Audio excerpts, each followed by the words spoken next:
এটা সুখবাজার দোকান পাওয়া যায় পালপাড়া। কি নাম? হ্যাঁ, তারকনাথ কাঁথা স্টিচ। তারকনাথ কাঁথা স্টিচ। হ্যাঁ, নমস্কার করে গুড নাইট। নমস্কার, গুড নাইট। সবই এবার দেখুন শাড়ি পরছি, শিখেলেন কি করে শাড়ি পরতে হয়, এরকম করতে হয় করে পরে উল্টো দিক হলো, ভুল করে পরে দিলাম, সোজা দিক এটা সোজা দিক দেখুন। আমি এখন শাড়ি পরছি, বিয়ে ঘর যাবো বলে। শাড়িটা এরকম করবেন, প্যান্টটা তুলে দেবেন, ভরে দেবেন।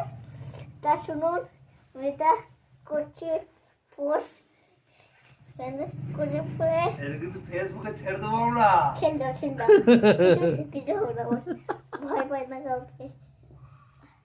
তাহলে এরকম করবেন, এরকম করে ঢুকে দিবেন। এটা কি